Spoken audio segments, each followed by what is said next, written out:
लेखक के अनुसार गधा एक सीधा और निरापद जानवर है। वह सुख दुख, हानि लाभ किसी भी दशा में कभी नहीं बदलता। उसमें ऋषि मुनियों के गुण होते हैं, फिर भी आदमी उसे बेवकूफ कहता है।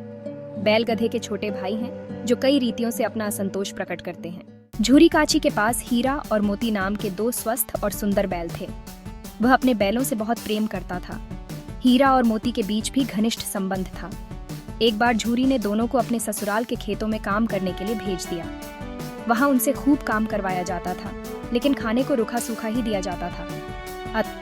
दोनों रस्सी तुड़ाकर झूरी के पास भाग आए। झूरी उन्हें देखकर बहुत खुश हुआ और अब उन्हें खाने पीने की कमी नहीं रही। दोनों बड़े खुश थे, मगर झूरी की स्त्री को उनका भागना पसंद नहीं आया। उसने उन्हें खरी खोटी और मजूर द्वारा खाली सूखा भूसा खिलाया गया। दूसरे दिन झूरी का साला फिर उन्हें लेने आ गया। फिर उन्हें कड़ी मेहनत करनी पड़ी, पर खाने को सूखा भूसा ही मिला। कई बार काम करते समय मोती ने गाड़ी खाई में गिरानी चाही तो हीरा ने उसे समझाया। मोती बड़ा गुस्सैल था। हीरा धीरज से काम लेता था। हीरा की नाक पर जब खूब डंडे बरसाए गए तो मोती गुस्से से हल लेकर भागा, पर गले में बड़ी रस्सियां होने के कारण पकड़ा गया। कभी कभी उन्हें खूब मारा पीटा भी जाता था। इस तरह दोनों की हालत बहुत खराब थी। वहां एक छोटी सी बालिका रहती थी। उसकी माँ मर चुकी थी। उसकी सौतेली माँ उसे मारती रहती थी, इसलिए उन बैलों से उसे एक प्रकार की आत्मीयता हो गई थी। वह रोज दोनों को चोरी छिपे 2 रोटियां डाल जाती थी। इस तरह दोनों की दशा बहुत खराब थी। एक दिन उस बालिका ने उनकी रस्सियां खोल दी।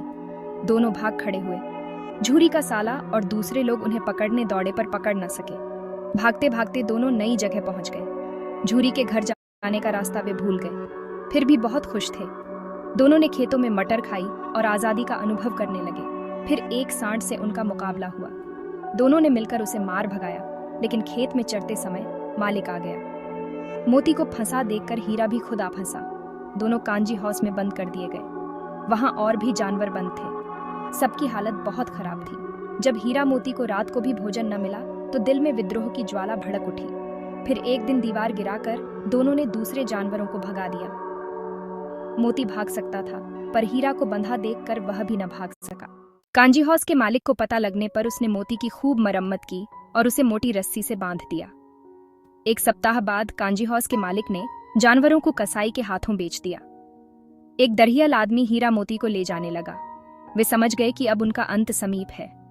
चलते चलते अचानक उन्हें लगा कि वे परिचित राह पर आ गए हैं। उनका घर नजदीक आ गया था।